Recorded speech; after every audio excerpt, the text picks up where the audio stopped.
transmigrasi di Dusun Mataram adalah Raden Mas Hadi Suprayitno, tepatnya pada tahun 1938. Dari sinilah mulai berkembang Dusun Mataram menjadi sebuah desa yang diberi nama Desa G1 Mataram.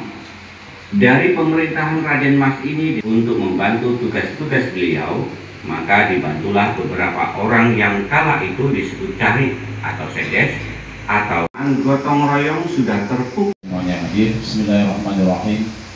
Assalamualaikum warahmatullahi wabarakatuh.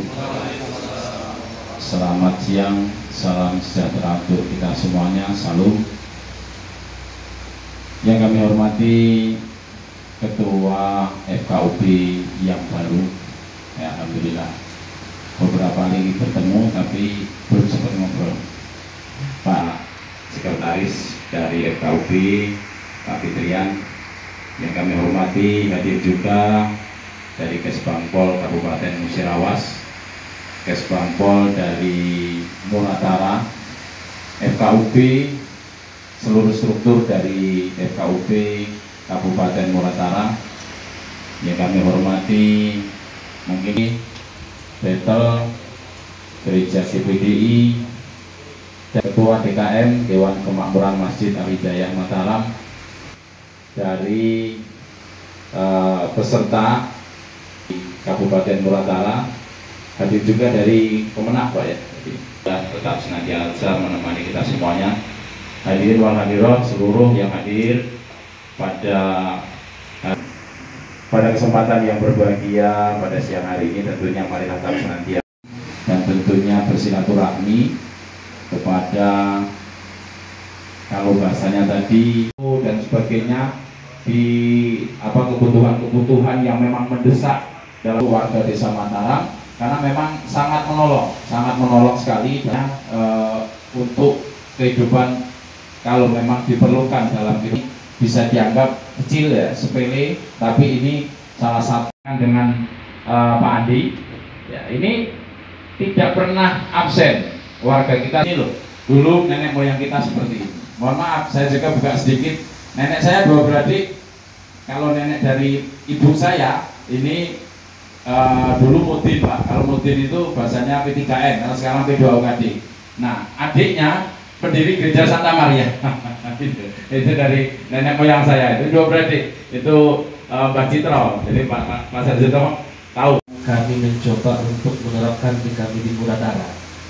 Nah, sempat kami kemarin sebelum datang melaksanakan pertemuan ini, kami berdua dengan salah seorang anggota FKUB itu Kanda Basir, yaitu kami kemarin berkunjung ke Desa Muaratiku di Kecamatan Karangcari. Itu kami lihat di situ ada komunitas saudara kita dari Kristen, ya. Itu binaan dari Pak Ruben, ya, Pak Ruben dari itu kami lihat di sana mereka masih mempunyai tempat peribadatan yang masih boleh dikatakan darurat lah, masih pakai tenda. Padahal kalau dihitung secara hitungan menurut aturan SKB 3 Menteri 9 dan 8 tahun 2000 dan Kabupaten Musirawas, Pak anggotanya, langsung saja tentunya kami datang ke sini selain satu kami tiru, ya. Karena di samping bapak atau kakak Kabupaten Musirawas ini, adik ini, ya. Namanya siapa, Pak? Nah, nama ini Saban, anggota FKUB Kabupaten Muratara. Jadi yang harus kami tanya dan ditiru, kemarin kami kan sudah ikut masalah modernisasi agama sudah. Sekarang kami itu nak bentuk minta program apa yang harus dilakukan di Muratara. Kalau masalah kerukunan, alhamdulillah 100% rukun kami antar agama ini. Yang tidak rukun itu sesama agama, apalagi gesekan 5 tahun sekali ini. Nah itu, ya. Kami dikatakan tidak rukun. Muratara itu kapan ada berita sampai nasional. Kenapa? Setiap kegiatan kapan demo nutup jalan nasional. Dan itu yang membuat bukan rukun tidak rukun sama, maka rukun ini sekamar, ya. Terus di kita ibarat kata sepakaian. Nah itu. Kalau Pak. Saya ini Pak, anggota FKUB Kabupaten Muratara. Kami Pak mau nanya, bahkan mau meniru di Mataram ini. Barangkali ada, barangkali tadi mungkin lupa program Bapak yang telah dipaparkan terhadap kita semuanya. Sekarang kami tanya Pak, adakah untuk mensejahterakan daripada gereja, musola, masjid yang ada di Desa Mataram ini? Barangkali itu Pak, kalau memang ada bagaimana cara menggalinya? Sekian, terima kasih. Nanti ada beberapa teman termasuk Pak Kades nanti akan menyampaikan sekedar gambaran saja Pak Sakban.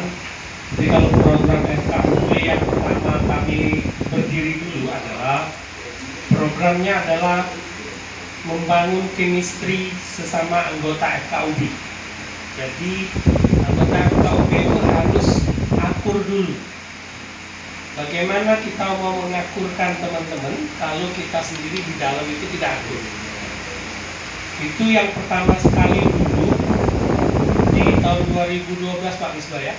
Itu yang termasuk Pak Ali itu yang mantan ketua FKUB itu ikut bahwa program pertama FKUB adalah membangun chemistry satu sama lain sesama anggota dulu.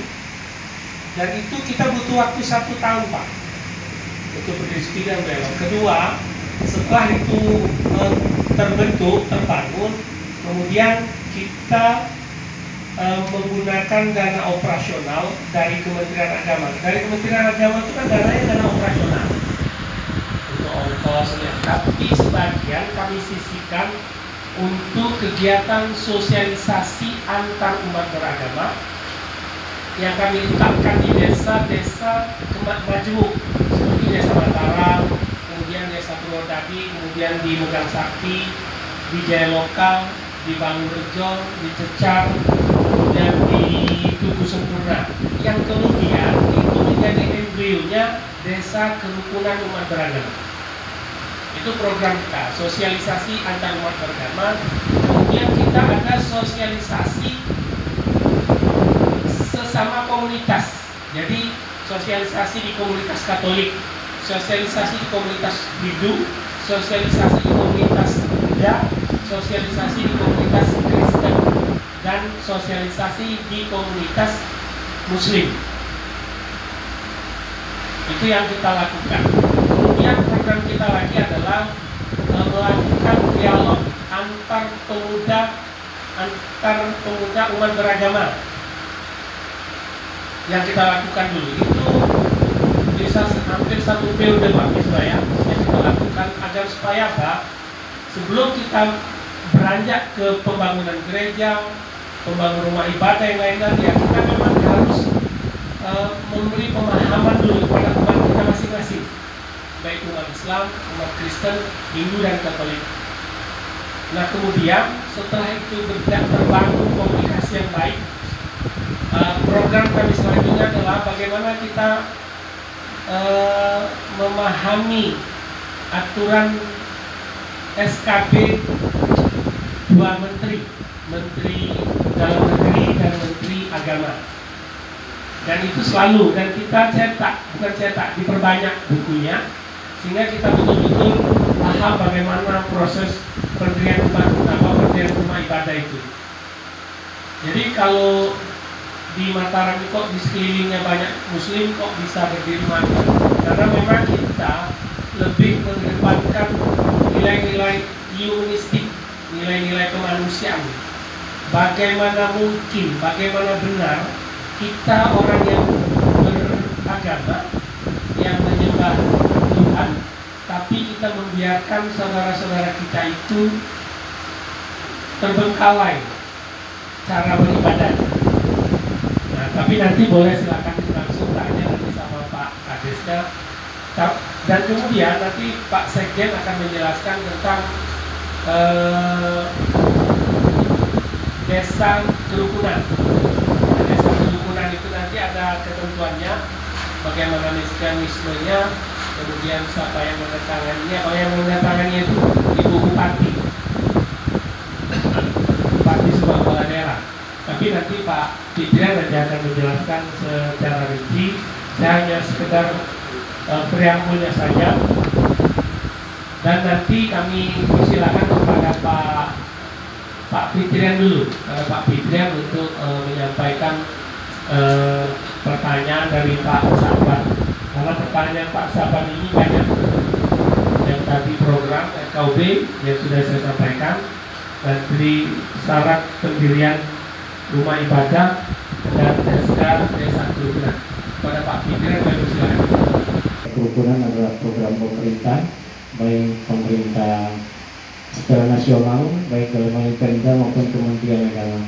Jadi yang pertama adalah FKUB membentuk tim dalam rangka penilaian seluruh desa yang ada di kabupaten itu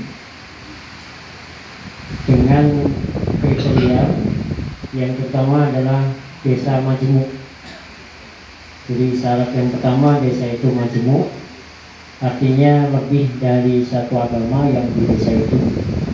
Yang kedua, desa itu rukun, ditandai tidak ada konflik dari unsur agama yang terjadi dalam 5 tahun terakhir atau mungkin dalam sepanjang tahun. Jadi tidak adanya konflik di desa itu. Jadi itu yang kedua. Kemudian yang ketiga, ada kegiatan masyarakat yang menunjukkan tentang interaksi kerukunan. Misalnya yang ditunjukkan di Desa Mataram ini adalah ketika ada kegiatan keagamaan muslim, agama yang muslim ikut membantu, misalnya takbir, misalnya pembersihan lapangan dan lain sebagainya. Jadi ada interaksi sosial. Nah, jadi kemudian FKUB dengan tim yang ada menilai seluruh desa yang ada di Kabupaten Cirawas ini. Dari kriteria itu kemudian dapat ditemukan, disimpulkan mana desa yang masuk kategori desa sadar kerukunan.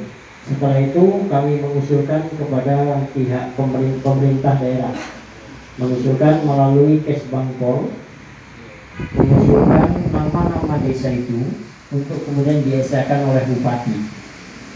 Dan contoh SK-nya mungkin Pak Kabit bawa. Kita bawa ada ya. Tadi saya lihat di map ada tapi tidak terbawa ya. Tapi saya di mobil juga ada. Di mobil ada sadar bawa tapi tidak di sini. Jadi contoh SK Desa Sadar Kerukunan yang ditandatangani oleh bupati. Nah itu desa sadar kerukunan. Dan kalau desa moderasi itu hampir samalah pada intinya, tapi itu dari Kementerian Agama. Yang kedua, tadi ada juga pertanyaan tentang rumah ibadah ya. Sebenarnya kalau syarat pendirian rumah ibadah itu ada di SKB 2 Menteri atau BBM ya, peraturan bersama Menteri.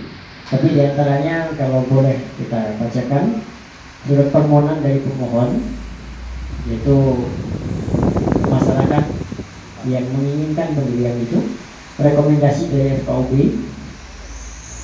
kemudian daftar nama dan fotokopi KTP pengguna paling sedikit 90 orang, daftar dukungan masyarakat paling sedikit 60 orang, susunan panitia pendirian rumah ibadah, kemudian 6 gambar bangunan, 7 fotokopi penerima kuasa apabila diwakilkan, 8 sertifikat tanah bukan atas nama perseorangan, 9 surat pernyataan proses peralihan sertifikat apabila sudah belum atas nama tempat ibadah, gambar bangunan dan rak. Ketika itu sudah ada, kemudian diserahkan kepada bupati, kemudian baru bupati memberikan izin pendirian rumah ibadah. Itu yang tentang pendirian rumah ibadah. Kalau laporan FKUB itu ada 2. Yang pertama laporan keuangan. Ya, laporan keuangan sebagaimana keuangan yang didapat, misalnya bantuan Pemda, ya, laporan ke pemerintah daerah, dan mungkin contoh SPD-nya ada di Kesbangpol. Prolog dulu pengantar, kemudian di kegiatan 1 studi tiru ke Cirawas. Apa rencananya, kegiatan, hasilnya, fotonya. Jadi kegiatan selama 1 tahun. Nanti kedua, harus mampu membangun komunikasi yang baik dengan Kementerian Agama. Sudah itu selesai. Tiap tahun pasti cair. Ya mohon maaf Pak, cuma ngasih tahu saja. Ya, kalau kami studi tiru itu baru tahun inilah ke Bengkulu. Biasanya ke Manado, ke Bali, ke Lombok. Terima kasih. Saya menambahkan saja Pak, karena ini suhu-suhu semuanya tadi yang kita menjawab.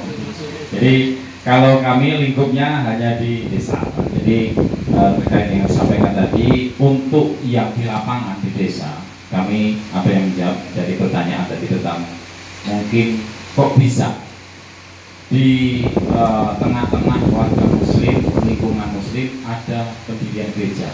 Nah ini ada sejarahnya Pak. Dulu gereja Pak Andi ini dulu sebelum menjadi gereja, ini adalah tempat yang memang diidam-idamkan bagi orang-orang yang ingin menjadi, ya bahasanya itu mencari happy lah seperti itu Pak. Intinya diskotik dulu tuh Pak. Diskotik dulu Pak. Dulunya diskotik, tempat itu dijadikan tempat yang ya seperti itu, tutup dan sebagainya. Seiring waktu, ayahanda dari Bapak Andi ini mempunyai terobosan. Nah beliau membeli dulu Pak ya, dibeli, nah terus dijadikan gereja. Nah dari sejarah ini Pak, ini memang didukung oleh masyarakat lingkungan, gitu. Karena dulunya memang tempat yang meresahkan seperti itu. Jadi hubungan antara masyarakat dengan keluarga besar Bapak Andi ini terjalin dengan baik. Waktu itu memang kami sering mengajar dari seluruh umat yang mungkin ada yang mendiami di gereja tersebut untuk terus bersama-sama ikut serta dalam kegiatan sosial. Dan tentunya ini terus dari sebelumnya Pak Andi, sekarang dipegang oleh Pak Andi gereja tersebut, ya, alhamdulillah berjalan dengan baik. Jadi masyarakat ini kesannya di lingkungan walaupun muslim, kelilingnya muslim itu merasa sangat bersyukur sekali bahwasanya sekarang ini menjadi gereja. Jadi gereja ini tidak pernah bersentuhan dalam arti hal-hal yang sifatnya negatif. Dan kami kalau ada acara, mungkin ya bukan seperti disebutkan tadi ada yasinan seperti itu, tetap ada perwakilan dari pihak gereja datang, apalagi sifatnya sosial masyarakat yang umum Pak, seperti suruhan, ya kan, seperti itu, atau mungkin ada musyawarah pasti tetap ikut ambil semuanya. Dan penolakan itu tidak ada sama sekali, karena memang kami ini welcome Pak. Ya terkait tentang tadi disampaikan mungkin karakter dari masyarakat itu, ya kalau kami tidak mengada-ngada memang seperti ini adanya Pak. Jadi tidak ada sedikit pun terbersit bahwasanya ini minoritas, nggak ada sama sekali. Ini mayoritas, jadi tidak ada. Jadi setiap ada acara apapun yang bersifatnya kelasnya itu desa ataupun dusun, ya, pasti ikut andil terus, ikut andil. Nah, ini salah satu strategi kami untuk mengenalkan kepada warga kami dan terutama generasi muda. Jadi jangan sampai nantinya terkait dengan keyakinan, terkait dengan agama ini menjadi suatu hal yang tabu di warga kami. Jadi urusan sosial ini menutupi dari perbedaan yang ada. Jadi tertutupi semuanya Pak. Jadi kalau ketemu ya saling tegur sapa dan sebagainya. Jadi nggak ada batasan gitu Pak. Seperti ya sama lah dengan di lingkungan kita gitu kan. Jadi walaupun beliaunya berbeda keyakinan, kita mandangnya tidak ke situ. Kita mandangnya secara emosional kita sebagai warga negara yang baik atau warga masyarakat dari Desa Mataram. Ya alhamdulillah berjalan dengan baik. Jadi tidak ada kendala apapun. Dan minta waktu itu pendirian secara, dia ini sekarang sudah mengurus sudah selesai panjiannya, sudah selesai di Kemenku. Ini memang agak keras.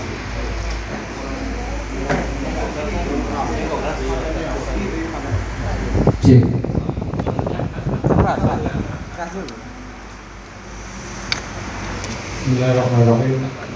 Assalamualaikum warahmatullahi wabarakatuh. Waalaikumsalam. Yang saya hormati segenap hadirin yang saya hormati Allah.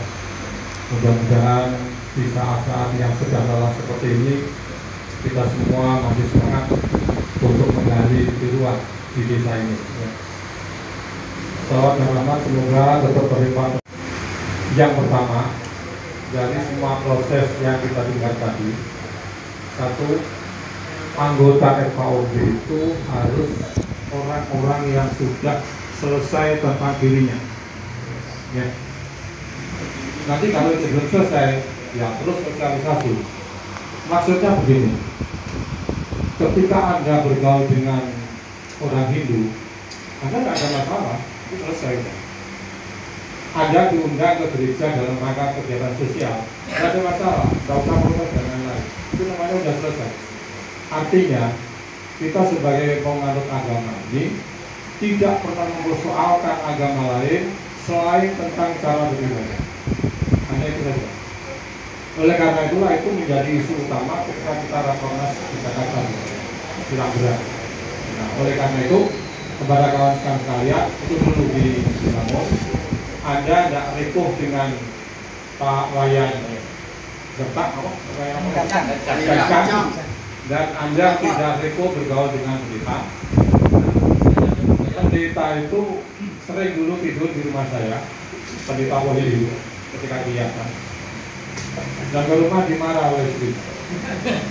Kau berani-beraninya tidur di rumah kiai. Jadi saya itu merasa istri ini taruhlah belum selesai tentang dirinya, saya nggak boleh juga. Nah, oleh karena itu, kalau ini sudah solid, kita baru bisa membangun. Nah, benar kata Pak Setari tadi, hanya yang mungkin bisa mengajak orang ke tempat yang terang. Kalau Anda sendiri pasti berada di tempat yang dilarang. Kemudian yang kedua yang terakhir, yang jadi masalah itu bukan manusianya, bukan agamanya, tetapi pemahaman manusia tentang agamanya. Bukan gereja dipersalahkan. Gereja itu kan bangunan. Kenapa dibongkar, disalahkan, diserang? Itu masjid, kenapa dibakar? Kan tidak salah dia. Nah, yang salah itu manusia yang tidak mengerti tentang agamanya. Kan begitu. Kan dalam agama saya, mungkin agama semua agama yang ada ya. Kan begitu. Antum bari'un mimma amalu wa ana bari'un mimma ta'ala. Anda tidak perlu bertanggung jawab terhadap yang saya lakukan. Ya, saya judi, misalnya kan, saya ke tempat pelajaran. Apa urusannya dengan sampean? Tidak ada kan? Nah, itu urusannya polisi lah, Pak Imam Bicara. Nah, kita membatasi diri adalah soal agama. Kita tidak usah ngurusin mas konflik soal beda aspirasi. Menurut saya oke. Kita ajak di sini sesama topik, ada yang mendukung ibu ini, ada yang mendukung ibu nomor 2. Ini Ibu 2 iya. Saya dukung ibu nomor 2, dia dukung ibu nomor 1. Tapi visi-visi dengan saya, jangan keras-keras Pak. Jadi itu persoalan aspirasi. Jadi bukan soal agama Pak, bukan gawe kita, bukan gawe kita. Kalau berkelahi, gawe polisi, kantor bukan gawe kita. Kita ini konflik pusat gerakan. Nah, oleh karena itu kepada kita semua yang hadir ini, itulah kira-kira prinsip yang bisa kita bawa untuk membangun forum kerukunan ini ke depan. Silakan yang mudah-mudah. Saya ini sebenarnya mau berhenti leren. Masih jam. Ya gitu saja. Jadi itu saja dari saya. Mudah-mudahan ada gunanya. Baru ini saya ucapkan terima kasih. Assalamualaikum warahmatullahi wabarakatuh.